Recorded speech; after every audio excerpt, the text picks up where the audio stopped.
viewers, Assalamu alaikum. I am Dr. Farida Yasmin. Please welcome again to my class at Access Medical School.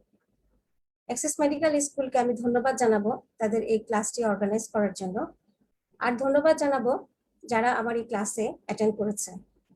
তো আমি এই general pathology ক্লাসে গত কয়েকটি ক্লাসে জেনারেল প্যাথোলজি বিষয়ে অনেক ইম্পর্টেন্ট টপিক নিয়ে আলোচনা করেছি।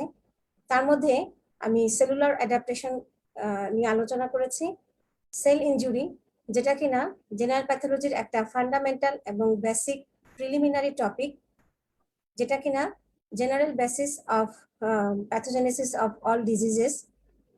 তো সেল ইনজুরি নিয়ে আমি এর আগে একটি ক্লাস নিয়েছি। তো আজকে যারা অ্যাটেন্ড করছো এই ক্লাসে তাদেরকে আমি রিকোয়েস্ট করব আমার ওই ক্লাসটি দেখে নিতে, কারণ সেল ইনজুরির প্রথম ক্লাসে আমি সেল ইনজুরির বেসিক যে জিনিসগুলো সেগুলো নিয়ে আলোচনা করেছি। আমি আলোচনা করেছি সেল ইনজুরির কজ, মেকানিজম তথা প্যাথোজেনেসিস অফ সেল ইনজুরি, অর্থাৎ কিভাবে সেলের বিভিন্ন অর্গানেলস গুলো ইনজিউর্ড হয়, কি মেকানিজমে হচ্ছে, কিভাবে মাইটোকন্ড্রিয়াল ডিসফাংশন হচ্ছে, কিভাবে সেল মেমব্রেন ড্যামেজ হচ্ছে, ইন্ট্রাসেলুলার ক্যালসিয়াম কি করে অ্যাকুমুলেশন হচ্ছে এবং এর ফলে কি কি কনসিকুয়েন্সেস বা ধারাবাহিকতা অথবা কি কি ফেট হচ্ছে সেল ইনজুরি হলে। তো সেগুলো নিয়ে আমি ডিটেলস আলোচনা করেছি। তো আজকে আমি সেকেন্ড পার্টে এই অর্থাৎ সেল ইনজুরির ফাইনাল পার্টে আমি এর বাকি যে অংশগুলো ছিল সেগুলো নিয়ে আলোচনা করব। আমি বলেছিলাম যে সেল ইনজুরি দুটো টাইপের, রিভার্সিবল সেল ইনজুরি এবং ইরিভার্সিবল ইনজুরি। তো আমরা রিভার্সিবল ইনজুরি সেল ইনজুরির মরফোলজি সম্পর্কে গত ক্লাসে আলোচনা করেছি। আজ আমি মূলত ইরিভার্সিবল সেল ইনজুরি নিয়ে ডিটেলস আলোচনা করব। তো চলো ক্লাসটা শুরু করা যাক। তো এই ফিগারটি আমি আগেও বলেছি, দেখিয়েছি যে নর্মাল সেল সাধারণত সে আমাদের যে রেগুলার অ্যাক্টিভিটিস মেনটেন করার জন্য একটা ইকুইলিব্রিয়াম মেনটেন করে, যেটাকে আমরা বলি হোমিওস্ট্যাসিস। তো যখন এই হোমিওস্ট্যাসিসটা অল্টার্ড হয়, অর্থাৎ সেল কোনোভাবে স্ট্রেসড হয় অথবা কোনো ইনজুরিয়াস স্টিমুলাস দ্বারা আক্রান্ত হয়, তখন সেলের ভিতরে কিছু চেঞ্জ হয়। যখন স্ট্রেসড হয় তখন সেল অ্যাডাপ্ট করার চেষ্টা করে। এই অ্যাডাপ্টেশনের কয়েকটা টাইপ আমি আগেও বলেছি, যে সেল কখনো সাইজে বড় হতে পারে, হাইপারট্রফি হতে পারে, কখনো সাইজে ছোট হতে পারে, অ্যাট্রফি হতে পারে, কখনো নাম্বার বেড়ে যেতে পারে, হাইপারপ্লাসিয়া হতে পারে, কখনো সে ফেনোটাইপ চেঞ্জ করতে পারে, যেটাকে আমরা বলি মেটাপ্লাসিয়া। তো যখন তার এই অ্যাডাপটিভ ক্যাপাসিটি নষ্ট হয়ে যায় তখন তার ভিতরে কিছু পরিবর্তন হয়, সেটাকে আমরা বলি সেল ইনজুরি। অনেক সময় সেল ডাইরেক্টলি ইনজুরিয়াস স্টিমুলাসের দ্বারা আক্রান্ত হলেও সেল ইনজুরি হতে পারে। এই সেল ইনজুরি দু রকমের। যখন ইনজুরিয়াস স্টিমুলাসটা মাইল্ড এবং ট্রানজিয়েন্ট থাকে তখন সেল আগের কন্ডিশনে ফিরে যেতে পারে যদি আমরা স্টিমুলাসটা সরিয়ে ফেলি, সেটাকে আমরা বলি রিভার্সিবল সেল ইনজুরি। আর যদি ইনজুরিয়াস স্টিমুলাসটা সিভিয়ার, প্রোগ্রেসিভ এবং অনেক পারসিস্টেন্ট হয়, সেক্ষেত্রে সেল আর নর্মাল পজিশনে যেতে পারে না। ইনজুরিয়াস স্টিমুলাসটা উইথড্র করার পরেও তখন যে পরিবর্তনটা হয় সেটাকে আমরা বলি ইরিভার্সিবল সেল ইনজুরি, বা তার আরেকটা নাম হচ্ছে সেল ডেথ। এই সেল ডেথের দুটা ফরম্যাট আছে, একটা হচ্ছে নেক্রোসিস এবং অ্যাপোপ্টোসিস। আজ আমি মূলত এই নেক্রোসিস এবং অ্যাপোপ্টোসিস এই দুটো টপিক নিয়ে আলোচনা করব। তোমরা একটু ধৈর্য ধরে বুঝতে হবে, কারণ এই টপিকগুলো হচ্ছে এই নেক্রোসিস অ্যাপোপ্টোসিস যদি আমরা বুঝতে পারি তাহলে আমরা আমাদের বডিতে যে যত রকমের ডিজিজই হোক না কেন, ইনফ্লামেটরি ডিজিজ হোক, নিউপ্লাস্টিক ডিজিজ হোক, যে ডিজিজই হোক, আমরা এর বেসিক প্যাথোজেনেসিসটা আমরা বুঝতে পারবো যদি আমরা নেক্রোসিস এবং অ্যাপোপ্টোসিস এই টপিক দুটো বুঝতে পারি। আর পরীক্ষার জন্য তো এই টপিকগুলো অত্যন্ত ইম্পর্টেন্ট, আমি আগেই বলেছি। তো তাহলে আমরা কি বলতে পারি যে ইরিভার্সিবল সেল ইনজুরিকে আমরা বলতে পারি সেল ডেথ। তাহলে এই ডেথ দু রকমের, একটা হচ্ছে অ্যাপোপ্টোসিস, যেটাকে আমরা বলতে পারি রেগুলেটেড কন্ট্রোলড প্রসেস। হ্যাঁ, অর্থাৎ সেল দু রকম ভাবে মারা যেতে পারে, একটা হচ্ছে অ্যাপোপ্টোসিসের মাধ্যমে, একটা হচ্ছে নেক্রোসিসের মাধ্যমে। তো অ্যাপোপ্টোসিসটা কি? এটা হচ্ছে জেনেটিক্যালি কন্ট্রোলড একটা প্রসেস এবং এর কিছু রেগুলেটেড বা রেগুলেশন আছে, এবং এটা এমব্রায়োজেনেসিস, আমাদের বডির যে গ্রোথের সময় এই অ্যাপোপ্টোসিসের একটা বিরাট ভূমিকা আছে, আমি একটু পরেই ব্যাখ্যা করছি। আর নেক্রোসিস, এখানে মনে রাখতে হবে যে অ্যাপোপ্টোসিস ফিজিওলজিক্যাল কন্ডিশনেই বেশি হয়, তবে কোনো কোনো প্যাথোলজিক্যাল কন্ডিশনে আমরা অ্যাপোপ্টোসিস দেখতে পারি। এমসিকিউতে এই কোশ্চেনটা আসে যে apoptosis may be physiological or pathological, but necrosis it is always pathologic. কখনো আমরা ফিজিওলজিক কন্ডিশনে নেক্রোসিস দেখি না। যদি এমসিকিউতে এটা আসে আমাদেরকে অবশ্যই ফলস বলতে হবে যে নেক্রোসিস অলওয়েজ প্যাথোলজি কন্ডিশনে থাকে, কিন্তু ফিজিওলজি কন্ডিশনে আমরা নেক্রোসিস দেখি না। এবং নেক্রোসিস কখন হয়? যখন সেল কোনো ইনজুরিয়াস স্টিমুলাস দ্বারা ইরিভার্সিবলি ইনজিউর্ড হয়, এবং এর অনেকগুলো কজ আছে। তো প্রথমে আমরা অ্যাপোপ্টোসিস নিয়ে আলোচনা করি। আমি একটু আগে বলেছি এটা হচ্ছে একটা টাইটলি রেগুলেটেড একটা প্রোগ্রাম সেল ডেথ। আমরা যদি এক কথায় বলি হোয়াট ইজ অ্যাপোপ্টোসিস, যে এটা হচ্ছে একটা regulated genetically controlled tightly regulated programmed sell death, অর্থাৎ প্রোগ্রাম করে সেলটাকে মেরে ফেলা হচ্ছে। তাহলে এর যদি শাব্দিক অর্থ আমরা জানতে চাই, যে অ্যাপোপ্টোসিস কথাটি শব্দটি এসছে গ্রিক ওয়ার্ড, এটা একটা, এর অর্থ হচ্ছে ফলিং লিভস, অর্থাৎ যে পাতা ঝরে যাচ্ছে।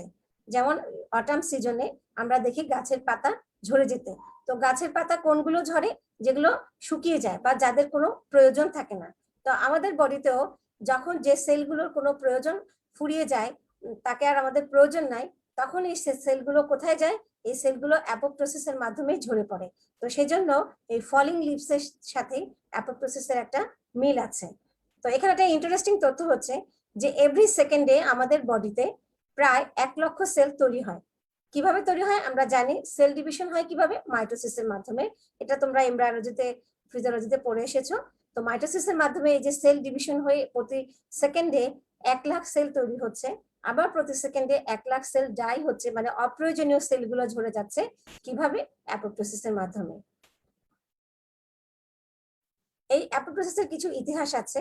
যেমন 1842 সালে কার্ল ভগ ইনি এই প্রথম এই অ্যাপোপ্টোসিসের আইডিয়াটা উনি দিয়েছেন। পরবর্তীতে এই টার্মটি অ্যাপ্লাইড করেছেন জেমস কর্মেট নামে একজন সায়েন্টিস্ট। আর 2002-এ নোবেল প্রাইজ পেয়েছেন সিডনি ব্রেনার হরভিস এবং জন ই সালস্টন। তারা কেন নোবেল প্রাইজ পেয়েছেন? এই অ্যাপোপ্টোসিস যে একটা জেনেটিক্যালি কন্ট্রোলড একটা প্রসেস, সেই জিনগুলোকে তারা আবিষ্কার করেছেন, আইডেন্টিফাই করেছেন। এই কারণে তারা 2002 সালে তারা নোবেল প্রাইজ পেয়েছেন। তো অ্যাপোপ্টোসিসের এই হচ্ছে একটা সংক্ষিপ্ত ইতিহাস। তাহলে আমরা যদি এক কথায় অ্যাপোপ্টোসিসকে ডিফাইন করতে চাই, তাহলে আমরা বলবো it's a tightly regulated programmed sell death, অর্থাৎ জিনের জেনেটিক কন্ট্রোল, জিন দ্বারা কন্ট্রোল করা একটা প্রোগ্রাম করে সেলটাকে ডেথ করা হচ্ছে। তো কিভাবে আমরা সেলটা ডেথ হচ্ছে সেটা আমরা পরবর্তীতে জানবো। তো এখানে একটা ছবি দেখতে পাচ্ছি যে ট্যাডপোল, যে ব্যাঙের যে প্রথমে লেজ থাকে, পরবর্তীতে লেজটা দেখা যাচ্ছে আর নাই। এই যে লেজটা ভ্যানিশ হচ্ছে, এটা কিভাবে? এই যে লেজের যে সেলগুলো, এই সেলগুলো অ্যাপোপ্টোসিস হয়ে যাচ্ছে এবং লেজটা বডিতে অ্যাবজর্ব হয়ে যাচ্ছে। তো আমাদের বডিতেও ঠিক একইভাবে এমব্রায়োনিক পিরিয়ডে অনেক অর্গান থাকে যেগুলো এমব্রায়োনিক পিরিয়ডে অ্যাক্টিভ থাকে, পরবর্তীতে অ্যাডাল্ট হিউম্যান বডিতে সেটার আর প্রয়োজন থাকে না। তো সেই অর্গানগুলো অ্যাপোপ্টোসিসের মাধ্যমে বডি থেকে ইনভলিউশন হয়। তাহলে অ্যাপোপ্টোসিস আমরা কিভাবে বলবো? Cell death that is induced by a tightly regulated intracellular program. ঠিক আছে, তাহলে এটা একটা রেগুলেশন, মানে এটা একটা সুন্দর একটা রেগুলেশনের মাধ্যমে সেলটা ডেথ হচ্ছে। তো এই সাধারণত আমরা আগেই বলেছি যে এটা ফিজিওলজিক সিচুয়েশনেও থাকে এবং কিছু কিছু প্যাথোলজিক কন্ডিশনেও আমরা অ্যাপোপ্টোটিক সেল ডেথ দেখে থাকি। তো ফিজিওলজিক সিচুয়েশন কোথায় অ্যাপোপ্টোসিস হচ্ছে, অর্থাৎ কোন কোন অর্গানগুলোতে অ্যাপোপ্টোসিসের মাধ্যমে বডিতে ইনভলিউশনারি চেঞ্জ হচ্ছে। যেমন একটা হচ্ছে program destruction of cell during embryogenesis. আমাদের এমব্রায়োতে যে সেলগুলো থাকে, পরবর্তীতে এই সেলগুলো কিন্তু আর অ্যাক্টিভ থাকে না অ্যাডাল্ট সেলগুলোতে, তখন এই এমব্রায়োনিক সেলগুলো কি হয়? যে প্রোগ্রাম ডিস্ট্রাকশন হয়, যেটাকে আমরা বলি অ্যাপোপ্টোসিস। তারপরে মেনস্ট্রুয়াল সাইকেল। আমরা মেনস্ট্রুয়াল সাইকেলের কথা জানি যে এখানে প্রলিফারেটিভ ফেজে এন্ডোমেট্রিয়াল গ্ল্যান্ডগুলো প্রলিফারেশন হয় এবং সেটা অবশ্যই মাইটোসিসের মাধ্যমে। পরবর্তীতে সিক্রেটরি ফেজে প্রজেস্টেশনাল কিছু চেঞ্জ হয় এবং মেনস্ট্রুয়াল ফেজে কি হয়? গ্ল্যান্ডগুলো সেলগুলো ডিস্ট্রাকশন হয়ে যায়। তো এই যে ইনভলিউশন হচ্ছে হরমোনের কারণে, এগুলো কিন্তু এই যে সেলগুলো ডিস্ট্রাকশন হচ্ছে সেগুলো কি হচ্ছে? অ্যাপোপ্টোসিস হচ্ছে। তারপরে cell deletion in proliferating cell population. যখন কোনো একটা অর্গানে সেল প্রলিফারেশন হতে থাকে, পরবর্তীতে যখন এই সেলগুলোর প্রয়োজনীয়তা থাকে না, তখন সেলগুলো কোথায় যায়? অ্যাপোপ্টোসিসের মাধ্যমে ডিলিশন হয়ে যায়। তারপরে ডেথ অফ হোস্ট সেল, যেমন নিউট্রোফিল। আমরা পরবর্তীতে আমরা ইনফ্লামেশন ক্লাসে পড়বো যে অ্যাকিউট ইনফ্লামেটরি কোনো কন্ডিশন, যেমন অ্যাকিউট অ্যাপেন্ডিসাইটিস, অ্যাকিউট কলিসিস্টাইটিস, এই ধরনের কন্ডিশনে আমাদের বডিতে কি হয়? নিউট্রোফিলের সংখ্যা বেড়ে যায়। তো এই যখন আবার ইনফ্লামেশনটা রিকভার হয়ে যায়, আমরা ট্রিটমেন্ট করছি, তখন কি হয়, এই নিউট্রোফিল গুলো অ্যাপোপ্টোসিসের মাধ্যমেই এগুলো ডেথ হয়ে যায়, এগুলো শরীর থেকে কমে যায়। তারপরে সেলফ রিঅ্যাক্টিভ লিম্ফোসাইট গুলো এলিমিনেশন হয়। এটা কি হয়, যে যেমন ভাইরাল ইনফেকশনে অনেক বেশি লিম্ফোসাইট স্টিমুলেটেড হয়, অনেক বেশি লিম্ফোসাইট তৈরি হয়। তো এই সেলফ রিঅ্যাক্টিভ কিছু লিম্ফোসাইট আছে যেগুলো আমাদের বডির জন্য পরবর্তীতে আর কাজে লাগে না, ক্ষতিকর হয়, সেই সেলগুলো এলিমিনেট হয়ে যায় কিভাবে, অ্যাপোপ্টোসিসের মাধ্যমে। তাছাড়া অনেক সময় ভাইরাস ইনফেক্টেড সেল অথবা টিউমার সেল, হ্যাঁ, এখানে কি হয়, যে সাইটোটক্সিক টি সেল গুলোকে, টি সেল ইনডিউসড সেলগুলোকে, এই ভাইরাস ইনফেক্টেড সেলগুলোকে বা টিউমার সেলকে ডিস্ট্রয় করে কিভাবে, অ্যাপোপ্টোসিসের মাধ্যমে। তাহলে এই যে ফিজিওলজিক্যাল সিচুয়েশনে অ্যাপোপ্টোসিসের এই এক্সাম্পল গুলো, এগুলো আমাদেরকে মনে রাখতে হবে, কারণ এগুলো এমসিকিউ বেসড কোশ্চেন এখান থেকে আসতে পারে। কিছু প্যাথোলজিক্যাল কন্ডিশনও আমরা অ্যাপোপ্টোসিস দেখে থাকি, যেমন cell death produced by injurious stimuli, as for example radiation, cytotoxic drug. আমাদের অনেকে আজকাল আমরা আধুনিক যুগের আধুনিকতার সাথে সাথে আমরা রেডিয়েশন এক্সপোজার আমাদের অনেক বেশি হচ্ছে। অনেক ক্যান্সার রোগীকে আমরা রেডিওথেরাপির মাধ্যমে ক্যান্সার ভালো করার চেষ্টা করছি, সাইটোটক্সিক ড্রাগের মাধ্যমেও আমরা ক্যান্সারের ট্রিটমেন্ট করছি। তো এগুলো, যে এই সাইটোটক্সিক ড্রাগ বা রেডিয়েশন, এরা করে কি, সেলকে একটা ইনজুরিয়াস স্টিমুলাস দিচ্ছে এবং এই সেলগুলোকে তারা ডেথ করতেছে কিভাবে, অ্যাপোপ্টোসিসের মাধ্যমে। তাছাড়া বিভিন্ন ভাইরাল ডিজিজ, যেমন ভাইরাল হেপাটাইটিস, এই ডিজিজে ভাইরাস ইনফেক্টেড সেলগুলো কিন্তু অ্যাপোপ্টোসিস হচ্ছে, যার ফলে সেলটা ইনঅ্যাক্টিভ হয়ে যাচ্ছে। তারপরে pathologic atrophy of any organ যদি হয়, সেখানেও সেলগুলোতে অ্যাপোপ্টোসিসের মাধ্যমেই এই অ্যাট্রফিটা হচ্ছে, এবং টিউমার সেল ডেথও অ্যাপোপ্টোসিসের মাধ্যমেই হচ্ছে। তো তাহলে আমরা এতক্ষণ ফিজিওলজিক এবং প্যাথোলজিক সিচুয়েশনে কোন কোন সিচুয়েশনে আমরা অ্যাপোপ্টোসিস দেখে থাকি তার কয়েকটি এক্সাম্পল দেখলাম। তো এখন আমরা আসি যে কিভাবে, কোন পদ্ধতিতে এই অ্যাপোপ্টোসিস হচ্ছে, অর্থাৎ আমাদের যদি পরীক্ষায় আসে প্যাথোজেনেসিস অফ অ্যাপোপ্টোসিস অথবা মেকানিজম অফ অ্যাপোপ্টোসিস যদি পরীক্ষাতে আসে বা বলা হয়, আমরা এই ফিগারটাই এক্সপ্লেইন করব এবং এখান থেকে আমরা অ্যান্সারটা পেয়ে যাব। তো প্রথমে আসি যে আমাদের বডিতে, আমি একটু আগেই বলেছি যে ফিজিওলজিক্যাল কন্ডিশনেও অ্যাপোপ্টোসিস হচ্ছে। কেন? আনওয়ান্টেড সেলগুলোকে, এইজেড সেলগুলোকে, যে সেলগুলো বয়স হয়ে গিয়েছে, ওগুলো আর কোনো কাজ করতে পারছে না অথবা সেলগুলো আর কোনো কাজে লাগছে না আমাদের, সেই সেলগুলোকে অ্যাপোপ্টোসিসের মাধ্যমে সেল ঝরে পড়ে। তো এই যে অ্যাপোপ্টোসিস হচ্ছে, তাহলে কেন হচ্ছে, বা আমাদের বডিতে এই যে গ্রোথ বা প্রলিফারেশন হচ্ছে, তার কি কি স্টিমুলাস, সেটা হচ্ছে গ্রোথ ফ্যাক্টর। আমি সেল ইনজুরির আগের ক্লাসে বলেছি যে হরমোন, এগুলো সেলকে প্রলিফারেশন করে, গ্রোথ ফ্যাক্টর সেলকে প্রলিফারেশন করে। তো এখন কোনো কারণে যদি গ্রোথ ফ্যাক্টর উইথড্রয়াল হলো, হ্যাঁ, কোনো কোনো একটা সিচুয়েশন তৈরি হলো, অথবা ডিএনএ ড্যামেজ হলো, একটু আগে আমি এক্সাম্পল দিয়েছি যে রেডিওথেরাপি, সাইটোটক্সিক ড্রাগ, এরা করে কি, সেলের ডিএনএ ড্যামেজ করে। অথবা কোনো কারণে যদি বডিতে আমাদের যে নর্মাল প্রোটিন গুলো থাকে সেলে, সেগুলো যদি মিসফোল্ডিং হয়, যেটাকে আমরা বলি এন্ডোপ্লাজমিক রেটিকুলাম স্ট্রেস, এই যে বিভিন্ন ধরনের স্টিমুলাস গুলো হলো, আমি আবারও বলছি, গ্রোথ ফ্যাক্টর উইথড্রয়াল হতে পারে, DNA damage by cytotoxic drugs or radiation therapy, protein misfolding. তো যখন এই ধরনের কোনো সিগন্যাল আসে, যেটাকে আমরা বলি মাইটোকন্ড্রিয়াল বা ইন্ট্রিনসিক পাথওয়ে, যে মাইটোকন্ড্রিয়ার মাধ্যমে যে অ্যাপোপ্টোটিক পাথওয়েটা অ্যাক্টিভেট হয়, সেটাকে আমরা বলি মাইটোকন্ড্রিয়াল পাথওয়ে, এবং যেহেতু এটা সেলের ভিতরেই স্টিমুলেট হচ্ছে, সেজন্য এটাকে আমরা বলছি ইন্ট্রিনসিক পাথওয়ে। এখানে বলে রাখি যে অ্যাপোপ্টোসিস ইনিশিয়েটর হওয়ার বা অ্যাপোপ্টোসিস হওয়ার দুইটা পাথওয়ে আছে, একটা হচ্ছে মাইটোকন্ড্রিয়াল বা ইন্ট্রিনসিক পাথওয়ে, আর একটা হচ্ছে ডেথ রিসেপ্টর বা এক্সট্রিনসিক পাথওয়ে। তো আমি প্রথমে মাইটোকন্ড্রিয়াল পাথওয়েটা ব্যাখ্যা করি। তো মাইটোকন্ড্রিয়াল পাথওয়েটা কিভাবে ইনিশিয়েট হচ্ছে, প্রথমে স্টিমুলেশন কিভাবে হচ্ছে, সেগুলো হচ্ছে যে গ্রোথ ফ্যাক্টর উইথড্রয়াল হলে, অথবা ডিএনএ ড্যামেজ হলে, অথবা প্রোটিন মিসফোল্ডিং হলে। তো এগুলো হলে কি হবে, এই যে একটা সেল, এই সেলের ভিতরে মাইটোকন্ড্রিয়া আছে, আমরা এখানে নিউক্লিয়াসে ডিএনএ আছে।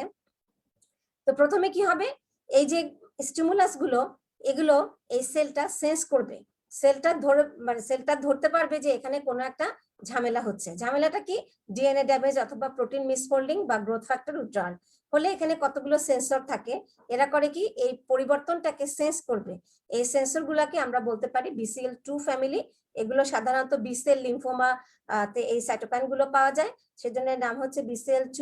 তো এরা যখন সেন্স করবে, তখন এরা করবে কি, মাইটোকন্ড্রিয়াকে স্টিমুলেট করবে। মাইটোকন্ড্রিয়াতে ইনজুরি হবে। এখন এই BCL2 এর তোমাদের একটু মনে রাখতে হবে, একটু কঠিন লাগছে হয়তোবা, যে BCL2 এর 2 ফ্যামিলি যে সেন্সর গুলো আছে এদের দু রকমের ফ্যামিলি মেম্বার আছে। একটা হচ্ছে রেগুলেটর ফ্যামিলি BCL2 BCLX, আর আরেকটা হচ্ছে effector family BCL2 backs back. তো এখানে মনে রাখতে হবে কি, এই যে রেগুলেটর ফ্যামিলি গুলো এরা অ্যাপোপ্টোসিসকে প্রিভেন্ট করে, অর্থাৎ সেলের প্রলিফারেশনে হেল্প করে। আর ব্যাকস ব্যাক এই যে BCL2 ফ্যামিলি ইফেক্টর গুলো এরা অ্যাপোপ্টোসিসকে হেল্প করে। তো সেজন্য এদেরকে বলা হচ্ছে প্রো অ্যাপোপ্টোটিক প্রোটিন, আর যারা যারা এটাকে অ্যান্টাগোনাইজ করে ওদেরকে বলা হচ্ছে অ্যান্টি অ্যাপোপ্টোটিক প্রোটিন। তো আমাদের সেলের ভিতরে নরমালি প্রো অ্যাপোপ্টোটিক এবং অ্যান্টি অ্যাপোপ্টোটিক এটার ভিতরে একটা ব্যালেন্স মেনটেন হয়। সেজন্য বডিতে সেল মানে কারণ ছাড়া অ্যাপোপ্টোসিস হচ্ছে না। কিন্তু যখন কোনো স্টিমুলাস, এই ধরনের স্টিমুলাস আসে, তখন BCL2 ফ্যামিলি সেন্সর গুলো করে কি, এই প্রো অ্যাপোপ্টোটিক প্রোটিন গুলোকে অ্যাক্টিভেট করে। তার মধ্যে ইম্পর্টেন্ট হচ্ছে ব্যাকস ব্যাক প্রোটিন। তোমাদের শুধু মনে রাখতে হবে যে প্রো অ্যাপোপ্টোটিক প্রোটিন এবং অ্যান্টি অ্যাপোপ্টোটিক প্রোটিন। সাধারণত অ্যান্টি অ্যাপোপ্টোটিক প্রোটিন গুলো অ্যাক্টিভ থাকলে অ্যাপোপ্টোসিস হয় না, সেল প্রলিফারেশন হয়। আর যদি প্রো অ্যাপোপ্টোটিক প্রোটিন গুলো অ্যাক্টিভেট হয়ে যায় এই যে এই ধরনের সিগন্যাল গুলোর কারণে, তাহলে হবে কি অ্যাপোপ্টোসিসটা ইনিশিয়েট হবে। এখন কিভাবে ইনিশিয়েট হবে, এই যে backs back BCL2 family effector আছে এরা করে কি মাইটোকন্ড্রিয়াতে ইনজিউর করবে। মাইটোকন্ড্রিয়াতে তখন কি হয়, এর যে মেমব্রেন আছে মেমব্রেনে একটা পোর তৈরি হয়, যেটাকে ছিদ্র তৈরি হয়, যেটাকে আমরা বলি মাইটোকন্ড্রিয়াল পারমিবিলিটি ট্রানজিশন পোর। আমরা মাইটোকন্ড্রিয়াল ইনজুরি গত ক্লাসে আমি বলেছিলাম, সেখানে আমি এই জিনিসটা নিয়ে আলোচনা করেছি। তো যখন একটা ছিদ্র তৈরি হয় তখন এর ভিতর থেকে কতগুলো অ্যাপোপ্টোটিক প্রোটিন লিকেজ হয়, তার মধ্যে একটা ইম্পর্টেন্ট প্রোটিন হচ্ছে সাইটোক্রোম সি। তাহলে BCL2 ফ্যামিলি ইফেক্টর করবে কি, মাইটোকন্ড্রিয়াতে একটা ছিদ্র করে ফেলে, এই ছিদ্র দিয়ে সাইটোক্রোম সি একটা প্রোটিন যেটা অ্যাপোপ্টোসিসকে ইনিশিয়েট করবে, এটা অ্যাক্টিভেট হয়ে যায়। এই সাইটোক্রোম সি করে কি, যে বিভিন্ন রকমের এনজাইম আছে যারা অ্যাপোপ্টোসিস করে। অ্যাপোপ্টোসিস মানে তো সেল ডেথ, তার মানে যারা সেলকে ডেথ করবে, সেলকে মেরে ফেলবে। তো এই এনজাইম গুলোর একটা নাম হচ্ছে ক্যাসপাস এনজাইম, একটা গ্রুপ অফ এনজাইম। তো এই সাইটোক্রোম সি যখন মাইটোকন্ড্রিয়া থেকে বের হয়ে সাইটোসেলে আসে বা সাইটোপ্লাজমে আসে, তখন এই ক্যাসপাস গুলো অ্যাক্টিভেট হয়ে যায়। এই ক্যাসপাস গুলো আবার দুটো গ্রুপ আছে, একটা হচ্ছে ইনিশিয়েটর ক্যাসপাস, একটা হচ্ছে এক্সিকিউশন। মানে যারা সেলকে ডেথ করবে তারা হচ্ছে এক্সিকিউশনার ক্যাসপাস। তাহলে সাইটোক্রোম সি এর কাজ হচ্ছে কি, ইনিশিয়েটর ক্যাসপাসকে অ্যাক্টিভেট করা, আর ইনিশিয়েটর ক্যাসপাস করবে কি এক্সিকিউশনার ক্যাসপাসকে অ্যাক্টিভেট করবে, যারা করবে কি এই সেলের ডিএনএ ড্যামেজ করবে এবং অ্যাপোপ্টোসিস হবে। তো এখন আসি যে অ্যাপোপ্টোসিসে কি হয়, অ্যাপোপ্টোসিসে সেল ডেথটা তাহলে এটা হচ্ছে কিভাবে হচ্ছে। এখন অ্যাপোপ্টোসিসে হয় কি, যে যখন এন্ডোনিউক্লিয়াস অ্যাক্টিভেশন হবে এবং সাইটোস্কেলিটন ব্রেকডাউন হবে, তো এই যে পুরো সেলটা সে করবে কি ছোট ছোট কয়েকটি পার্টে ভাগ হয়ে যাবে, এবং প্রত্যেকটা পার্টেই এরকম ছোট ছোট পার্টসে ভাগ হবে। প্রত্যেকটা পার্টেই কিন্তু নিউক্লিয়াস, অর্গানেলস এবং সাইটোপ্লাজমের কিছুটা অংশ থাকবে, এবং তার মেমব্রেনটা ইনট্যাক্ট থাকবে। মনে রাখতে হবে কি, যে এখানে মেমব্রেন ইনট্যাক্ট থাকবে এবং পুরো সেলটা কয়েকটা ছোট ছোট পার্টসে ভাগ হয়ে যাবে, এবং প্রত্যেকটা পার্টসে কি থাকবে, নিউক্লিয়াস, মাইটোকন্ড্রিয়া, গোলগি অ্যাপারাটাস এবং অন্যান্য অর্গানেলস এবং সাইটোপ্লাজমের কিছু অংশ, এগুলো প্রত্যেকটা অংশেই থাকবে। তাই দেখো এখানে আমরা যদি এটাকে তিনটা পার্টস বলি, এই ছোট ছোট পার্টস গুলোকে আমরা কি বলি, অ্যাপোপ্টোটিক বডি। অর্থাৎ একটা বড় সেল ভেঙে ছোট ছোট পার্টসে ভাগ হয়ে যাবে, প্রত্যেকটারই মেমব্রেন কিন্তু ইনট্যাক্ট থাকবে। আর এই যে অ্যাপোপ্টোটিক বডিগুলো হলো, এগুলো সুবিধা কি, এই যে ফ্যাগোসাইটোসিস, যারা আমাদের বডির স্ক্যাভেঞ্জার সিস্টেম, হ্যাঁ সুয়ারেজ সিস্টেম বা ড্রেনেজ সিস্টেম বলতে পারে, যারা আনওয়ান্টেড সেলগুলোকে খেয়ে ফেলে, তো এরা করবে কি এই অ্যাপোপ্টোটিক বডিগুলোকে খেয়ে ফেলবে, বা তারা বডি থেকে এই সেলটাকে রিমুভ করে দিবে। তাহলে আলটিমেটলি কি হলো, এটা যদি একটা আনওয়ান্টেড সেল হয় তাহলে সেলটা সুন্দর পার্টে পার্টে ভাগ হয়ে অ্যাপোপ্টোটিক বডি তৈরি করলো, আর এই অ্যাপোপ্টোটিক বডিটাকে খেয়ে ফেললো কি, ফ্যাগোসাইটোসিস। অর্থাৎ ফ্যাগোসাইটোসিসের মাধ্যমে একটা আনওয়ান্টেড সেল আমার বডি থেকে ডিস্ট্রয় হয়ে গেল। তো এইভাবে করে আমার বডি থেকে আনওয়ান্টেড সেলগুলো চলে যেতে পারে, কখন, ফিজিওলজিক্যাল কন্ডিশনে। কিন্তু যদি প্যাথোলজিক্যাল কন্ডিশন হয়, যেমন আমি এক্সাম্পল দিয়েছি, cytotoxic drug, radiation, protein misfolding, growth factor withdrawal, এইসব প্যাথোলজিক্যাল কন্ডিশনেও কিন্তু এরকম যখন ক্যাসপাস অ্যাক্টিভেটেড হবে তখন এই সেলের অ্যাপোপ্টোটিক মেকানিজমটা অ্যাক্টিভেট হবে, আলটিমেটলি ফ্যাগোসাইটোসিস হয়ে সেলটা ডেথ হবে। তো এই যে মাইটোকন্ড্রিয়াল ইনজুরি, এটা ছাড়াও আরো একটা পাথওয়ে হচ্ছে যেখানেও যে পদ্ধতিতে অ্যাপোপ্টোসিসটা ইনিশিয়েট হতে পারে সেটা হচ্ছে ডেথ রিসেপ্টর পাথওয়ে।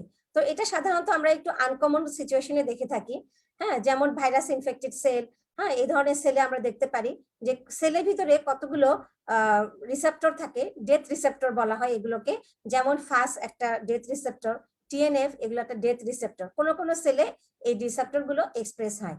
তো এই রিসেপ্টর গুলো যখন তার লাইগ্যান্ডের সাথে বাইন্ড করে, তো লাইগ্যান্ডটা কোন সেল থেকে আসে?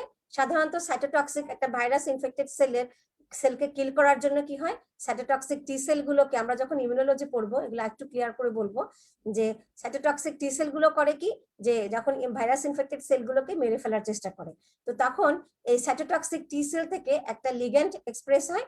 এই লিগ্যান্ডটা এসে সেলের টিএনএফ রিসেপ্টর বা ডেথ রিসেপ্টরের সাথে বাইন্ড করলেই এই যে অ্যাডাপ্টর প্রোটিন গুলো অ্যাক্টিভেট হয়ে যায়, ক্যাসপাস অ্যাক্টিভেট হয় এবং অ্যাপোপ্টোসিস ইনিশিয়েট হয়ে যাবে। তাহলে আমাদের শুধু মনে রাখতে হবে কি, যে আমাদের বডিতে বা সেলে প্রো অ্যাপোপ্টোটিক এবং অ্যান্টি অ্যাপোপ্টোটিক প্রোটিন গুলোর একটা চেক ব্যালেন্স মেনটেন হচ্ছে। সাধারণত গ্রোথ ফ্যাক্টর থাকলে বা নর্মাল সিচুয়েশনে মানে প্রো অ্যাপোপ্টোটিক প্রোটিন গুলো অ্যাক্টিভেট হয় না, কিন্তু যদি কোনো কারণে সেল স্টিমুলেটেড হয়, ডিএনএ ড্যামেজ হয় অথবা ভাইরাস ইনফেক্টেড সেল হয়, সেক্ষেত্রে প্রো অ্যাপোপ্টোটিক প্রোটিন গুলো অ্যাক্টিভেট হবে, হয়ে সাইটোক্রোম সি রিলিজ হবে মাইটোকন্ড্রিয়া থেকে এবং সেই ক্যাসপাসকে অ্যাক্টিভেট করে অ্যাপোপ্টোসিসটা করবে। এদিকে কোনো কোনো সেলে আবার ডেথ রিসেপ্টর পাথওয়ের মাধ্যমেও অ্যাপোপ্টোসিসটা অ্যাক্টিভেট হবে। তাহলে এই গেল মেকানিজম বা প্যাথোজেনেসিস অফ অ্যাপোপ্টোসিস। তো এখানে আমরা তো এতক্ষণ প্যাথোজেনেসিস বললাম বা কিভাবে অ্যাপোপ্টোসিস হচ্ছে, কিভাবে ক্যাসপাস অ্যাক্টিভেট হচ্ছে, এগুলো জানলাম। এগুলো অত্যন্ত ইলেকট্রন মাইক্রোস্কোপিক লেভেলে। তো আমরা লাইট মাইক্রোস্কোপিক লেভেলেও বা লাইট মাইক্রোস্কোপেও আমরা কিছু কিছু মরফোলজিক ফিচার দেখে অ্যাপোপ্টোসিসকে চিনতে পারি। কিভাবে? সেটা হচ্ছে যে কোনো একটা সেল শ্রিঙ্কেজ হবে, মানে সেলটা ছোট হয়ে যাবে উইথ ইনক্রিজ সাইটোপ্লাজমিক ডেনসিটি।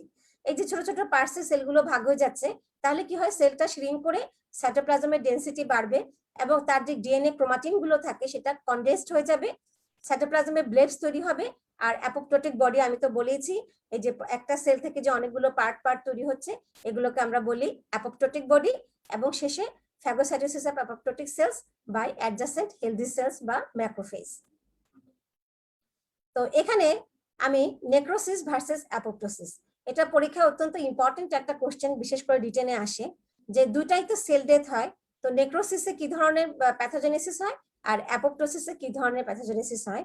তো আমি এই ফিগারটা একটু পরবর্তীতে বলবো, এখানে আমি অ্যাপোপ্টোসিসের অংশটা বলে দিই, যে নর্মাল সেল তার সব অর্গানেলস ইনট্যাক্ট থাকে, যখন অ্যাপোপ্টোসিস হয় আমি যে মরফোলজিক্যাল ফিচারগুলো বলেছি, যে ক্রোমাটিন গুলো কনডেন্সড হয়ে গেছে যেটা নর্মালি ডিসপার্স থাকে, তারপরে মেমব্রেনে ব্লেবস তৈরি হলো, ঠিক আছে, তারপরে হচ্ছে কি সেলুলার সেলগুলো এই সেল থেকে ফ্র্যাগমেন্টেড হয়ে অনেকগুলো ফ্র্যাগমেন্ট তৈরি হলো, যেটাকে আমরা বলি অ্যাপোপ্টোটিক বডি, এবং পরবর্তীতে ফ্যাগোসাইটোসিস হলো।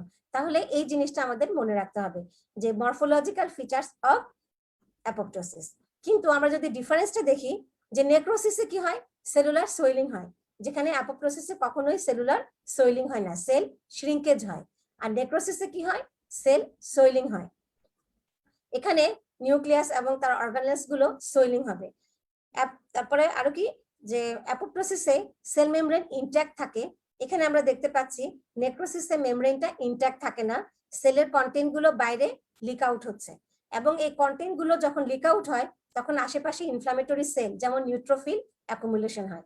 তাহলে মনে রাখতে হবে কি, যে অ্যাপোপ্টোসিসে সেলের কনডেন্সড হয়, মেমব্রেন ইনট্যাক্ট থাকে, নেক্রোসিসে সেলুলার সোয়েলিং হয় এবং সেলুলার কন্টেন্ট গুলো লিক আউট হয়, ইনফ্লামেশন হয়। অ্যাপোপ্টোসিসে কখনো ইনফ্লামেশন থাকে না। আমরা এখানে একটা স্কিনের একটা স্কোয়ামাস সেলের লেয়ার দেখতে পাচ্ছি। তো এখানে ঠিক মাঝখানে একটা সেল দেখতে পাচ্ছ, তোমরা নিশ্চয়ই বুঝতে পারছো যে আমি বলেছি সেলটাই যে নর্মাল যে স্কোয়ামাস সেলগুলো, এটা কি হলো, শ্রিঙ্কেজ হলো এবং সাইটোপ্লাজমে মোর ইসিনোফিলিক অর্থাৎ লালচে দেখা যাচ্ছে, ক্রোমাটিন কনডেন্সড হলো, তাহলে এটা হচ্ছে একটা অ্যাপোপ্টোটিক স্কোয়ামাস সেল, যেটা এটা হয়তো বা কোনো একটা ভাইরাল ইনফেকশনের কারণে এই সেলটা অ্যাপোপ্টোসিস হয়েছে। আচ্ছা, তাহলে এতক্ষণ আমি অ্যাপোপ্টোসিস সম্পর্কে তোমাদের কিছুটা আইডিয়া দেওয়ার চেষ্টা করছি। তোমরা রবিন্স প্যাথোলজিটা দেখে নিবে, সেখানে আরো ডিটেলস আলোচনা করা আছে। কোনো সমস্যা থাকলে আমাকে কমেন্ট বক্সে জানাবে, আমি উত্তর দেওয়ার চেষ্টা করব। তো এখন আসো আমরা নেক্রোসিস, খুব ইম্পর্টেন্ট একটা টপিক, সেটা হচ্ছে নেক্রোসিস। তো নেক্রোসিসে যে আমরা রবিন্স প্যাথোলজির যে ডেফিনিশন সেটাই আমরা মনে রাখার চেষ্টা করব। তো এখানে কি বলা হচ্ছে যে it is a morphologic changes that following the cell death in a living tissue or organ resulting from the progressive degradative activity of catalytic enzymes on lethally injured cells. অর্থাৎ এটাকে যদি আমরা সোজা বাংলায় বলি যে একটা ইনজিউরড সেলে যখন এনজাইমের অ্যাক্টিভিটিস শুরু হয় তখন যে মরফোলজিক চেঞ্জগুলো হয় একটা সেলের ভিতরে সেল ইনজুরির কারণে, সেগুলোকে আমরা বলছি নেক্রোসিস। আমি আবারও বলছি যে একটা ইরিভার্সিবল ইনজুরি বা পারসিস্টেন্ট একটা ইনজুরি যদি কোনো সেলে হয়, সেই সেলের ভিতরে যদি তখন কি হয়, প্রোটিন ডিনেচার্ড হয় অথবা এনজাইমেটিক অ্যাক্টিভিটিস গুলো স্টার্ট হয়, তো যার কারণে সেলের ভিতরে যে মরফোলজিক চেঞ্জগুলো হয় সেগুলোকে আমরা বলছি নেক্রোসিস। তাহলে আমাদের এখানে দুটো মেকানিজম মনে রাখতে হবে, একটা হচ্ছে প্রোটিন ডিগ্রেডেশন বা প্রোটিন ডিনেচারেশন এবং এনজাইমেটিক ডাইজেশন। এখন আসি এই যে এনজাইমের কথা বলছি, যে এনজাইমের ক্যাটালাইটিক অ্যাকশন, এই এনজাইমগুলো কোথা থেকে আসে? একটা হতে পারে যে যেই সেলটা ইনজিউরড হলো সেই সেলের যে লাইসোজোম থাকে তার ভিতরে যে এনজাইমগুলো থাকে সেগুলো যদি অ্যাক্টিভেট হয় সেক্ষেত্রে আমরা সেল ডেথটাকে বলবো অটোলাইসিস। অথবা যদি আশেপাশের কোনো লিউকোসাইট থেকে লাইসোজোমাল এনজাইমগুলো যদি আসে সেটাকে আমরা বলছি হেটেরোলাইসিস। অর্থাৎ দুটো সোর্স থেকে এনজাইমগুলো সেল ইনজিউরি করতে আসবে। তো কেন নেক্রোসিস হয়? আমাদের প্রথম কথা মনে রাখতে হবে যে নেক্রোসিস ফিজিওলজি, কখনোই নেক্রোসিস আমরা ফিজিওলজিক্যাল কন্ডিশনে পাবো না, অর্থাৎ সেল ইনজুরি না হলে নেক্রোসিস হবে না, অর্থাৎ নেক্রোসিস অলওয়েজ প্যাথোলজিক্যাল। এবং তার মধ্যে সবচেয়ে ইম্পর্টেন্ট কজটা হচ্ছে ইস্কেমিয়া। হ্যাঁ, যেমন আমরা হার্টে মায়োকার্ডিয়াল ইস্কেমিয়া দেখতে পাই, কিডনিতে দেখতে পাই রেনাল ইস্কেমিয়া, হ্যাঁ, তারপরে লাংস, ইন্টেস্টাইন, যে কোনো অর্গানে আমরা ইস্কেমিক ইনজুরি যখন হয় সেক্ষেত্রে আমরা সেলের ইরিভার্সিবল সেল ইনজুরি বা নেক্রোসিস আমরা দেখতে পাবো। তারপরে ফিজিক্যাল এজেন্টস যেমন extreme temperature, cold, extreme heat, radiation, এগুলো কিন্তু সেল নেক্রোসিস করতে পারে। কেমিক্যাল এজেন্টস যেমন সাইটোটক্সিক ড্রাগস বা অন্যান্য কেমিক্যালস যদি আমরা কেউ সুইসাইডাল বা হোমিসাইডাল হিসেবে কেউ ইউজ করে তাহলে এই কেমিক্যাল এজেন্টস গুলো সেলের নেক্রোসিস করতে পারে। ইমিউনোলজিক ইনজুরি, অ্যান্টিজেন অ্যান্টিবডি, এরাও সেলকে নেক্রোসিস করতে পারে। তাহলে নেক্রোসিসের কজগুলো আমাদেরকে অলওয়েজ মনে রাখতে হবে। এখন আসি যে প্যাথোজেনেসিস বা মেকানিজম অফ নেক্রোসিস, কিভাবে নেক্রোসিস হয়। এখানে দুটো কথা খুব স্পষ্ট মনে রাখতে হবে। একটা হচ্ছে ডিনেচারেশন অফ ইন্ট্রাসেলুলার প্রোটিন, অর্থাৎ কারণ যাই থাক, ইস্কেমিয়া হোক, ফিজিক্যাল এজেন্ট হোক, কেমিক্যাল এজেন্ট হোক, যখন ইন্ট্রাসেলুলার প্রোটিনটা ডিনেচার্ড হয়ে যাবে তখন সেলটা ইরিভার্সিবল ইনজুরি বা সেলের ডেথ বা নেক্রোসিস হয়ে যাবে। অথবা যদি সেলের এনজাইম অ্যাক্টিভেট হয়ে সেলটাকে ডাইজেস্ট করে ফেলে তাহলেও সেল নেক্রোসিস হবে। তাহলে দুটো কারণে সেল নেক্রোসিস হয়। আমি আবারও বলছি যে ইন্টারসেলুলার প্রোটিন ডিনেচারেশন এবং cell digestion, enzymatic digestion of the cell, এই দুটো কারণেই সেলের নেক্রোসিস বা ডেথ হয়, যেটা যে কোনো কারণে সেটা হোক না কেন। তো এখন আসি যে আমরা কিভাবে নেক্রোস সেল চিনবো। হ্যাঁ, আমরা তো অনেক কথা বললাম, প্যাথোজেনেসিস পড়লাম, মেকানিজম পড়লাম, তো কিভাবে আমরা আন্ডার মাইক্রোস্কোপ বা লাইট মাইক্রোস্কোপে আমরা কিভাবে চিনবো যে এই সেলটা নেক্রোসিস হয়েছে। তাহলে একটা হচ্ছে কি যে ইনক্রিজড ইসোনোফিলিয়া অফ সাইটোপ্লাজম। তার মানে আমরা তো সেলের সাইটোপ্লাজমটা কি দেখি, হালকা ব্লু কালার দেখি, আর নিউক্লিয়াসটা থাকে ডিপ বেজোফিলিক কালার, অথবা হালকা অনেক সময় ইসোনোফিলিক কালারও দেখা যায় সাইটোপ্লাজমটা। তো যখন নেক্রোসিস হয়ে যায় সেলের ইসোনোফিলের এই কালারটা বেড়ে যায়, ইসোনোফিলিয়া হয়ে যায়, এবং গ্লাসি হোমোজেনাস, এবং যে সেলটা সাইটোপ্লাজমের ওপাক থাকে সাধারণত সেটা গ্লাসের মতো, কাঁচের মতো হোমোজেনাস অ্যাপিয়ারেন্স দেখা যাবে। সাইটোপ্লাজমটা কি থাকবে, ভ্যাকুলেশন হবে এবং দেখে মনে হবে কি মথ ইটেন একটা অ্যাপিয়ারেন্স। তারপরে ডেড সেলটা ক্যালসিফিকেশন হতে পারে, মাইলিন ফিগার তৈরি হবে এবং ক্যালসিয়াম সোপ তৈরি হবে। আমি চেষ্টা করছি উদাহরণ দেখানোর তোমাদেরকে। আচ্ছা, এগুলো সাইটোপ্লাজমের চেঞ্জ। এখন আসি নিউক্লিয়াসের কি কি চেঞ্জ হবে। নিউক্লিয়াসে প্রথমে যেটা হবে, নিউক্লিয়াসে সাধারণত আমরা ডিপ ব্লু কালার দেখি, যেটা হিস্টোপ্যাথোলজি HNA স্টেইনে। তো প্রথমে যেটা হবে এই ব্লু কালারটা ফেড হয়ে যাবে, যেটাকে আমরা বলি ক্যারিওলাইসিস। কেন? কারণ নিউক্লিয়াসে যে ডিএনএ থাকে সে হেমাটক্সিলিনের কালারটা নিয়ে ব্লু কালার নেয়। তো যখন ডিএনএটা ভেঙে যায় ডিএনএজ এনজাইমের মাধ্যমে, তখন এই বেজোফিলিক যেটা থাকে ব্লু কালার সেটা প্রথমে ফেড হয়ে যাবে, যেটাকে আমরা বলি ক্যারিওলাইসিস। তারপরে কি হবে, নিউক্লিয়াসটা এই যে ক্যারিওলাইসিসের পরবর্তী স্টেপ হবে কি নিউক্লিয়াসটা শ্রিঙ্কেজ হবে। তো যখন নিউক্লিয়াসটা শ্রিঙ্ক বা কুচকে যাবে তখন এর বেজোফিলিয়া বেড়ে যাবে। তাহলে প্রথমে ফেড বেজোফিলিয়া হবে ক্যারিওলাইসিসে, পরে যখন পিকনোসিস হবে বেজোফিলিয়া বেড়ে যাবে, শেষে কি হবে ক্যারিওরেক্সিস, অর্থাৎ এই যে পিকনোটিক নিউক্লিয়াসটা ভেঙে যাবে বা ফ্র্যাগমেন্টেশন হয়ে যাবে। তাহলে আমাদের খেয়াল রাখতে হবে কি ক্যারিওলাইসিস, পিকনোসিস এবং ক্যারিওরেক্সিস, এগুলো হচ্ছে নিউক্লিয়ার চেঞ্জ।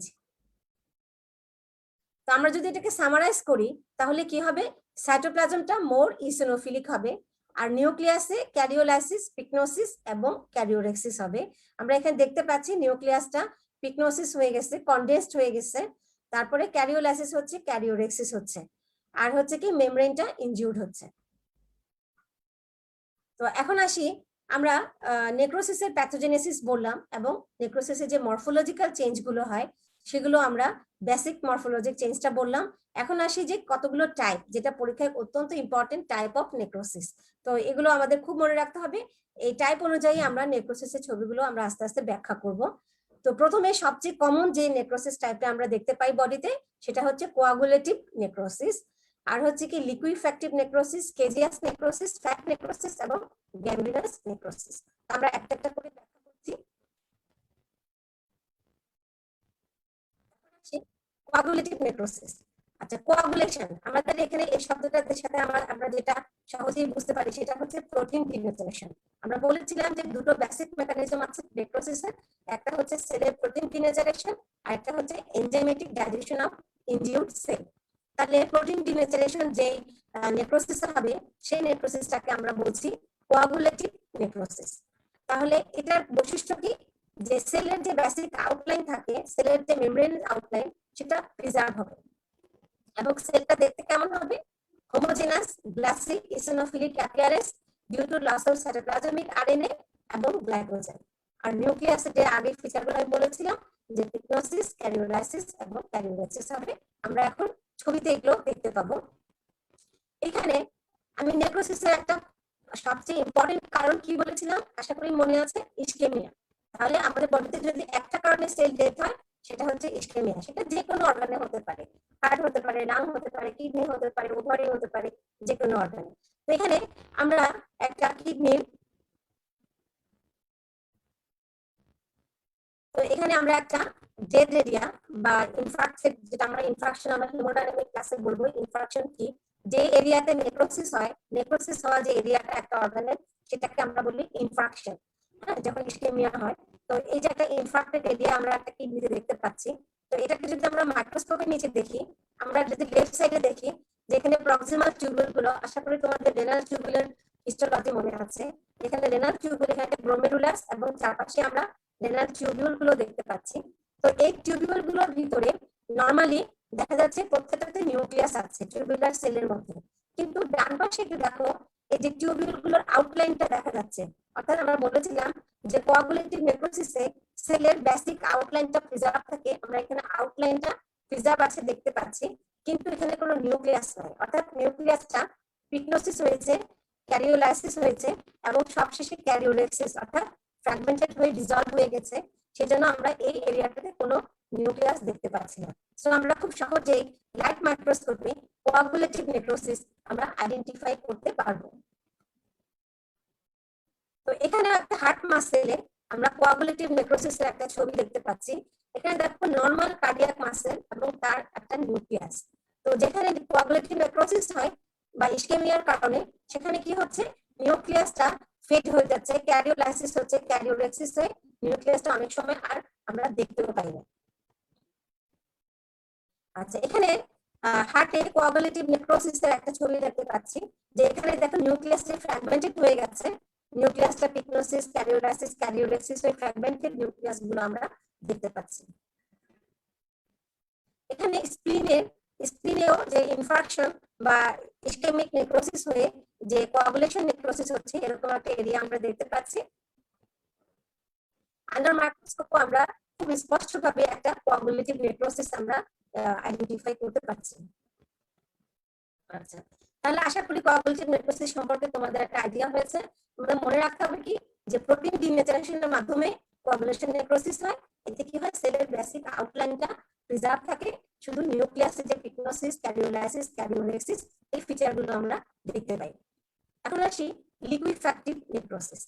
তো আমরা যে বেসিক দুটো মেকানিজম বলেছিলাম নেক্রোসিসের, প্রোটিন ডিনেচারেশন এবং এনজাইমেটিক ডাইজেশন অফ সেল।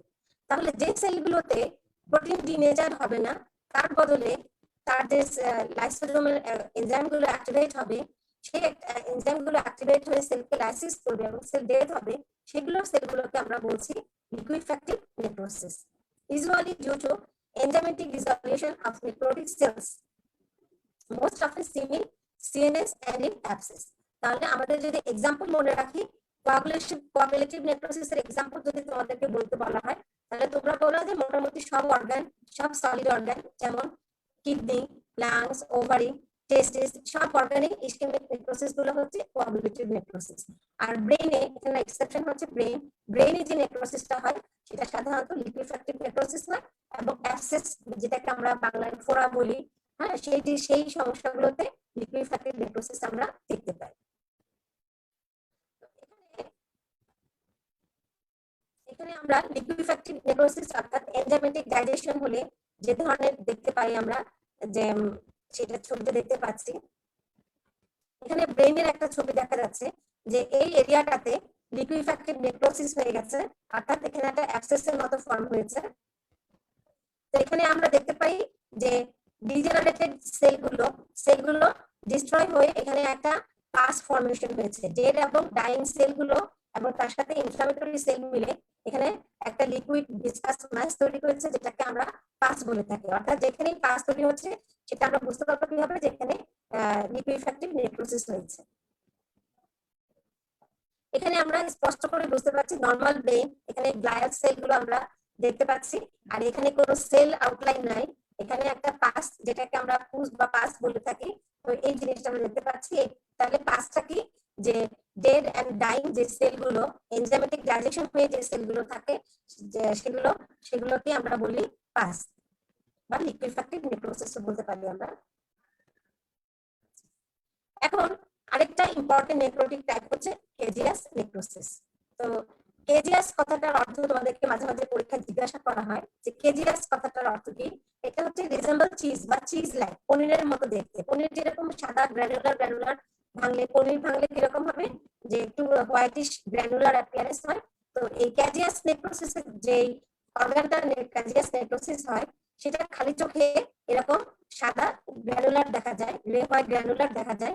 তো সেই কারণে ওটাকে বলা হচ্ছে ক্যাজিয়াস নেক্রোসিস, অর্থাৎ সাদা সাদা বা গ্রে হোয়াইট গ্র্যানুলার অ্যাপিয়ারেন্সের নেক্রোটিক এরিয়াটাকে আমরা বলবো কেজিয়াস নেক্রোসিস। তো এটা খালি চোখে দেখতে পারলে আমরা পনিরের মতো সাদা গ্র্যানুলার দেখতে পাই, কিন্তু মাইক্রোস্কোপে আমরা কেমন দেখবো, অ্যামরফাস, যার কোনো মরফোলজি নাই, গ্র্যানুলার ইসিনোফিলিক ম্যাটেরিয়াল। মাইক্রোস্কোপে আমরা দেখবো অ্যামরফাস গ্র্যানুলার ইসিনোফিলিক একটা area surrounded by rim of inflammatory cell, অর্থাৎ যেটা দেখতে কেমন, অ্যামরফাস গ্র্যানুলার ইসিনোফিলিক। এই কথাগুলো একদম মনে রাখতে হবে।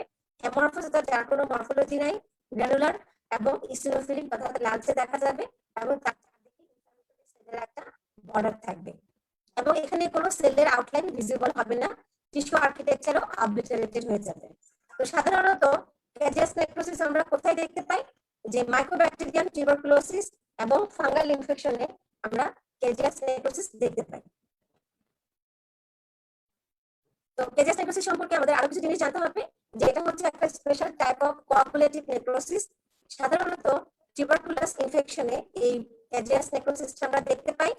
খালি চোখে চিজি হোয়াইট থাকে, আর হচ্ছে এখানেও টিস্যু আর্কিটেকচার প্রিজার্ভ থাকে। যেহেতু টিস্যু আর্কিটেকচার প্রিজার্ভ থাকে, সেজন্য আমরা এটাকে special type of coagulative necrosis বলতে পারি। এখানে আমরা সাধারণত আমাদের দেশে টিউবারকুলোসিস আমরা কোন অর্গানে দেখতে পাই, তোমরা নিশ্চয়ই জানো যে লাং টিউবারকুলোসিস, তাই না? লাংসে আমরা বেশি টিউবারকুলাস ইনফেকশনটা বেশি দেখতে পাই। তো এখানে টিউবারকুলাস ইনফেকশন হয়েছে এরকম একটা লাং এর একটা লোব আমরা দেখতে পাচ্ছি, যে এখানে খালি চোখে একটা গ্রে হোয়াইট গ্র্যানুলার একটা অ্যাপিয়ারেন্স আমরা দেখতে পাবো। আচ্ছা, যদি আমরা মাইক্রোস্কোপের নিচে দেখি, এখানে এই যে একটা ইওসিনোফিলিক এবং অ্যামরফাস ইসিনোফিলিক গ্র্যানুলার একটা এরিয়া দেখতে পাচ্ছি এবং তার চারদিকে ইনফ্লামেটরি সেল। এই যে অ্যামরফাস ইসিনোফিলিক গ্র্যানুলার এরিয়া, যেটাকে আমরা কেজিয়াস নেক্রোটিক এরিয়াটা বলছি, এবং চারদিকে ইনফ্লামেটরি সেল থাকে, এটা আমরা মাইক্রোস্কোপের নিচে সহজেই আমরা এটাকে আইডেন্টিফাই করতে পারি। Granular eosinophilic amorphous necrotic area, necrosis এবং তার চারদিকে হচ্ছে ইনফ্লামেটরি সেল। আচ্ছা, তাহলে এই যে গ্র্যানুলার ইসিনোফিলিক গ্র্যানুলার এবং amorphous necrosis surrounded by rim of inflammatory cell, এটাকে আমরা কিন্তু গ্রানুলোমা বলতে পারি। আমরা যখন ইনফ্লামেশন পড়বো তখন আমরা এই গ্রানুলোমা সম্পর্কে ডিটেইলস আলোচনা করব। আপাতত আমরা এখানে কেজিয়াস নেক্রোসিস সম্পর্কে আমাদের একটা আইডিয়া নিয়ে নিচ্ছি। আচ্ছা, এখন আরেকটা ইম্পর্টেন্ট নেক্রোটিক টাইপ হচ্ছে, সেটা হচ্ছে ফ্যাট নেক্রোসিস। তো এই ফ্যাট নেক্রোসিসটা সাধারণত কিছু যেসব অর্গানে ফ্যাট থাকে সেসব অর্গানে আমরা দেখতে পাই, যেমন প্যানক্রিয়াস, ব্রেস্ট, এইসব অর্গানে আমরা যেহেতু ফ্যাট থাকে সেখানে আমরা এই ধরনের ফ্যাট নেক্রোসিস দেখতে পাই। তো এটা হচ্ছে দুটো টাইপের হচ্ছে ফ্যাট নেক্রোসিস, একটা হচ্ছে ট্রমাটিক ফ্যাট নেক্রোসিস, আর একটা হচ্ছে এনজাইমেটিক ফ্যাট নেক্রোসিস। তো প্যানক্রিয়াসে কখন ফ্যাট নেক্রোসিস পাওয়া যায়? অ্যাকুট প্যানক্রিয়াটাইটিস যখন হয় তখন কি হয়, প্যানক্রিয়াসে যে বিভিন্ন রকমের এনজাইম থাকে আমরা জানি, তার মধ্যে একটা এনজাইম হচ্ছে লাইপেজ, যে কিনা ফ্যাটকে ভেঙে ফেলে। তো সেই লাইপেজ করে কি, যে পেরিটোনিয়াল যে ফ্যাট গুলো থাকে সেগুলোকে নেক্রোসিস করে। তো এই যে নেক্রোস যে ফ্যাট গুলো লাইপেজের মাধ্যমে হচ্ছে, সেই ফ্যাট গুলো ব্রডলি কি হবে, খালি চোখে সার্জন যখন অপারেশন করেন, পেট কাটেন, তখন উনি চকি হোয়াইট কতগুলো এরিয়া পুরো অ্যাবডোমিনাল ক্যাভিটিতে দেখতে পান। সেটা দেখে উনি বুঝতে পারেন যে এটা ফ্যাট নেক্রোসিস হয়েছে। তারপরে মাইক্রোস্কোপে আমরা shadowy outline of necrotic cell দেখতে পাবো। আমরা এখানে একটা প্যানক্রিয়াসের ছবি দেখতে পাচ্ছি। এখানে যে চকি হোয়াইট, চকি হোয়াইট সাদা সাদা কতগুলো জিনিস আমরা দেখতে পাই। এই যে এখানে আমরা ভালো করে বুঝতে পারছি এই যে চকি হোয়াইট ডিপোজিট গুলো যে পেরিটোনিয়াল ফ্যাটে। তো এই ডিপোজিট গুলো কিভাবে হয়েছে, যে অ্যাকিউট প্যানক্রিয়াটাইটিসের কারণে প্যানক্রিয়াটিক সেল থেকে যে এনজাইম গুলো রিলিজ হয়েছে, বিশেষ করে লাইপেজ এনজাইম, তারা করেছে এই যে পেরিটোনিয়ামে যে ফ্যাট গুলো আছে তাদেরকে স্প্লিট করেছে। স্প্লিট করে তারা এই যে চকি হোয়াইট একটা ডিপোজিট তৈরি হয়েছে। এগুলো আমরা খালি চোখে দেখতে পারি, ফ্যাট নেক্রোসিসের এই ডিপোজিট গুলো। আন্ডার মাইক্রোস্কোপ আমরা shadowy outline of necrosed fat cell, এটা দেখে আমরা প্রমাণ করতে পারবো যে এখানে ফ্যাট নেক্রোসিস। আবার বলছি shadowy outline of necrotic fat sell, অর্থাৎ ছায়া ছায়া দেখা যাবে, এখানে নিউক্লিয়াস সাইটোপ্লাজমকে আমরা আলাদা করতে পারবো না। তাহলে আমরা কোথায় দেখতে পাচ্ছি যে এনজাইমেটিক ফ্যাট নেক্রোসিস, এটা হচ্ছে results from hydrolytic action of lipase on fat, most of it seen in around the pancreas, can also be seen in other fatty areas of the body, usually due to trauma. তারপরে হচ্ছে fatty acid released via hydrolysis react with calcium to form chalky white areas saponification. অর্থাৎ fatty acid যখন hydrolysis হয়ে যাবে এবং সে ক্যালসিয়ামের সাথে bind করবে, তখন এই যে চকি হোয়াইট ডিপোজিট গুলো তৈরি করবে, যেটাকে আমরা বলতে পারি স্যাপনিফিকেশন। তো আশা করি ফ্যাট নেক্রোসিস সম্পর্কে তোমরা একটু আইডিয়া করতে পেরেছো। এখন আসি আরেকটা ইম্পর্টেন্ট নেক্রোটিক টাইপ, সেটা হচ্ছে গ্যাংগ্রিনাস নেক্রোসিস। আচ্ছা, গ্যাংগ্রিন কথাটা আমরা এই টার্মটা সাধারণত আমরা সার্জারিতে ব্যবহার করি। তোমরা যখন সার্জারি ক্লাস করবে তোমরা গ্যাংগ্রিন সম্পর্কে ভালো জানতে পারবে। তো এখানে আমরা যখন গ্যাংগ্রিন হয় বা কোনো অর্গান পচে যায়, কোনো অর্গানে ইসকেমিক নেক্রোসিস হয়, সেটাকে আমরা বলছি গ্যাংগ্রিনাস নেক্রোসিস। তো সাধারণত এটা কোথায় পাওয়া যায়? এক্সট্রিমিটিতে, বিশেষ করে লোয়ার লিম্বে যাদের ইসকেমিয়া অ্যাটাক হয়, যাদের রেনল্ডস ডিজিজ বা অন্যান্য কারণে যদি লোয়ার লিম্বে ব্লাড সাপ্লাই বন্ধ হয়ে যায়, সেক্ষেত্রে আমরা গ্যাংগ্রিনাস নেক্রোসিসটা দেখতে পাই ডিউ টু ট্রমা অথবা কোনো ফিজিক্যাল ইনজুরির কারণে। তো এই গ্যাংগ্রিনটা দু রকমের হয়, একটা হচ্ছে ড্রাই গ্যাংগ্রিন, যখন কোনো ব্যাকটেরিয়াল ইনফেকশন থাকে না, শুধুমাত্র ইসকেমিয়ার কারণে ওই লিম্বটা নেক্রোসিস হয়ে যায়, তখন সেটাকে আমরা বলি ড্রাই গ্যাংগ্রিন। আর যদি এই ইসকেমিয়ার উপরে সুপারঅ্যাডেড ব্যাকটেরিয়াল ইনফেকশন হয়, তখন সেটাকে আমরা বলি ওয়েট গ্যাংগ্রিন। তো আমরা তিন ধরনের গ্যাংগ্রিনাস নেক্রোসিস দেখি, একটা হচ্ছে ওয়েট গ্যাংগ্রিন, ড্রাই গ্যাংগ্রিন এবং গ্যাস গ্যাংগ্রিন। তো এগুলো সম্পর্কে তোমরা আসলে সার্জারিতে ডিটেইলস জানবে, আমি সামান্য এখানে বলছি। ওয়েট গ্যাংগ্রিনটা আমরা কোথায় দেখি? যেমন মাউথ, তারপরে ইন্টেস্টাইন বা বাউলে, লাংস, সার্ভিক্স, এইসব এইসব অর্গানগুলোতে আমরা দেখতে পারি ডায়াবেটিক ফুট বা ব্রেক সোর যদি হয়, সেখানে কি হয়, প্রথমে ইস্কেমিয়ার কারণে ওখানে সেলুলার নেক্রোসিস হয়, পরবর্তীতে সেখানে ব্যাকটেরিয়াল ইনফেকশন হয়ে সেখানে ওয়েট গ্যাংগ্রিন ডেভেলপ করে। তো যেমন এখানে আমরা এটা একটা নরমাল বাউল, যেটা গ্রে একটু হোয়াইটিশ দেখা যাচ্ছে, তোমরা বুঝতেই পারছো। আর এখানে গ্যাংগ্রিনাস যে পার্টটা একেবারে ডেড, এখানে এখানে ব্লাড সাপ্লাই অক্লুশন হয়ে এই জায়গাটাতে এখানে একটা ডাস্কি রেড একটা গ্যাংগ্রিনাস পার্ট তৈরি হয়েছে। তারপরে এখানে ওয়েট গ্যাংগ্রিন আমরা দেখতে পাচ্ছি যে লোয়ার লিম্বে ইসকেমিয়ার কারণে অথবা ডায়াবেটিক বা অন্য কোনো ফিজিক্যাল ট্রমা বা ইনজুরি কারণে এখানে ইসকেমিয়া হয়ে এখানে একটা গ্যাংগ্রিনাস এরিয়া তৈরি হয়েছে। তো সাধারণত ড্রাই গ্যাংগ্রিন আমরা কোথায় পাই, যদি আর্টারিওস্ক্লেরোসিস অর্থাৎ যখন আর্টারিতে কোনো ব্লক থাকে, সেখানে ইসকেমিয়া হয়, সেখানে টো বা ফিটে আমরা ড্রাই গ্যাংগ্রিন দেখতে পারি। অনেক সময় থ্রোম্বোঅ্যানজাইটিস অবলিটারেন্স বা বার্জার ডিজিজ, রেনল্ডস ডিজিজ অথবা ট্রমা হলে আমরা লোয়ার লিম্বে ড্রাই গ্যাংগ্রিন দেখতে পাই। তাহলে এখানে আমরা অ্যাম্পুটেড একটা লিম্ব দেখতে পাচ্ছি, যেখানে ইসকেমিয়ার কারণে এগুলো গ্যাংগ্রিন হয়ে গিয়েছে, পরবর্তীতে পেশেন্টটাকে বাঁচানোর জন্য এখানে অ্যাম্পুটেশন করা হয়েছে। তো তাহলে ওয়েট গ্যাংগ্রিন এবং ড্রাই গ্যাংগ্রিনের বেসিক ডিফারেন্সটা হচ্ছে কি, তো ওয়েট গ্যাংগ্রিন সাধারণত আমরা ইন্টেস্টাইনে বা বাউলে দেখতে পাই, আর ড্রাই গ্যাংগ্রিনটা আমরা দেখতে পাই লোয়ার লিম্বে বিশেষ করে। আর ওয়েট গ্যাংগ্রিনটা হয় কেন, ভেনাস অবস্ট্রাকশনের জন্য, আর ড্রাই গ্যাংগ্রিনটা হয় আর্টারিয়াল অবস্ট্রাকশনের জন্য। আর ওয়েট গ্যাংগ্রিনের যে এরিয়াটা সেটা ময়েস্ট থাকে, সোলেন থাকে, ডার্ক থাকবে।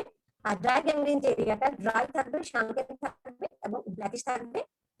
ওয়েট গ্যাংগ্রিনে no clear line of demarcation, অর্থাৎ হেলদি এরিয়া এবং এফেক্টেড এরিয়াতে কোনো ক্লিয়ার লাইন অফ ডিমার্কেশন থাকে না, কিন্তু ড্রাই গ্যাংগ্রিনে আমরা হেলদি এরিয়া এবং নেক্রোসড এরিয়ার মধ্যে একটা লাইন অফ ডিমার্কেশন বুঝতে পারি। ওয়েট গ্যাংগ্রিনে ব্যাকটেরিয়া প্রেজেন্ট থাকে, ড্রাই গ্যাংগ্রিনে কোনো ব্যাকটেরিয়াল ইনফেকশন থাকে না। ওয়েট গ্যাংগ্রিনের প্রোগনোসিস খারাপ, আর ড্রাই গ্যাংগ্রিনের প্রোগনোসিস কম্পারেটিভলি বেটার। আচ্ছা, গ্যাস গ্যাংগ্রিন, এটা তোমার মাইক্রোবায়োলজিতে জানবে যে গ্যাস প্রোডিউসিং অর্গানিজমের মাধ্যমে হয়ে থাকে, গ্রাম পজিটিভ অ্যানারোবিক ব্যাকটেরিয়ার মাধ্যমে এগুলো হয়ে থাকে। সাধারণত এগুলো মাসেল এবং ইন্টেস্টাইন বা কোলনে আমরা গ্যাস গ্যাংগ্রিন দেখতে পাই। তো এখানে গ্যাস গ্যাংগ্রিনে আক্রান্ত হওয়া একটা ছবি দেখতে পাচ্ছি আমরা, এখানে যে ব্ল্যাকিশ এরিয়া দেখতে পাচ্ছি। আচ্ছা, এটা হচ্ছে শেষ যে নেক্রোসিসের আরেকটা ইম্পর্টেন্ট টাইপ হচ্ছে ফিব্রিনয়েড নেক্রোসিস, অর্থাৎ যে নেক্রোসিসে ফিব্রিন টাইপের প্রোডাক্ট তৈরি হবে বা ফিব্রিন টাইপের ফিব্রিন ধরনের কোনো জিনিস তৈরি হবে, সেটাকে আমরা বলছি ফিব্রিনয়েড নেক্রোসিস। তো সাধারণত এই নেক্রোসিসটা কোথায় পাওয়া যায়, ওয়ালস অফ ব্লাড ভেসেলস, যেমন যখন ভাস্কুলাইটিস হয়, কোনো ওয়ালে বা ব্লাড ভেসেলের ওয়ালে ইনফ্লামেশন হয়, তখন সেখানে আমরা ফিব্রিনয়েড নেক্রোসিস দেখতে পাই। তো এই ফিব্রিনয়েড যে ম্যাটেরিয়ালটা সেটা কেমন দেখতে, গ্লাসি ইসিনোফিলিক ফিব্রিন লাইক ম্যাটেরিয়াল। কোথায় তৈরি হয়, ডিপোজিটেড ইন ভাস্কুলার ওয়াল। আমরা একটা ছবি দেখি যে deposition of fibrin like material যখন ব্লাড ভেসেলে দেখি, তখন সেটাকে আমরা বলি ফিব্রিনয়েড নেক্রোসিস। এটা কেন হয়, ইমিউনোলজিক সেল ইনজুরি। আমরা ইমিউনোলজি ক্লাসে বলবো যে অ্যান্টিজেন অ্যান্টিবডি রিঅ্যাকশন যখন হয়, সেটাকে আমরা বলি ইমিউনোলজিক সেল ইনজুরি। অনেক সময় হাইপারটেনশন, ব্লাড ভেসেলের হাইপারটেনশন বা পেপটিক আলসার, এগুলোর কারণে ইমিউনোলজিক সেল ইনজুরি হতে পারে। এখানে আমরা একটা ব্লাড ভেসেলের হিস্টোলজি দেখতে পাচ্ছি, এখানে ভেসেলের লুমেন, এখানে ইনটিমা এবং মিডিয়াতে যে ওয়ালটা, টিউনিকা মিডিয়ার যে ওয়াল, সেই ওয়ালে আমরা একটা ইসিনোফিলিক একটা থিক ম্যাটেরিয়াল, ফিব্রিন টাইপের ম্যাটেরিয়াল দেখতে পাচ্ছি, ইসিনোফিলিক কালারের, যেটাকে আমরা বলছি ফিব্রিনয়েড ম্যাটেরিয়াল। এবং এই জিনিসটা প্রেজেন্সের কারণে আমরা এই নেক্রোসিসটাকে বলছি ফিব্রিনয়েড নেক্রোসিস। তো এখানে সাধারণত আমরা এই ব্লাড ভেসেলের ওয়ালে অ্যান্টিজেন অ্যান্টিবডি ডিপোজিশন হয়, সেখান থেকে এই ফিব্রিনয়েড ম্যাটেরিয়ালটা তৈরি হয়, এবং সে কারণে এটাকে নাম দেওয়া হয়েছে ফিব্রিনয়েড নেক্রোসিস। তো মোটামুটি এই ছিল আমার নেক্রোসিস সম্পর্কিত আলোচনা। তো আমরা আশা করি, আমি খুব সংক্ষিপ্ত আলোচনা করেছি কারণ এই নেক্রোসিসটা অনেক ইম্পর্টেন্ট একটা টার্ম এবং অনেক ফাস্ট।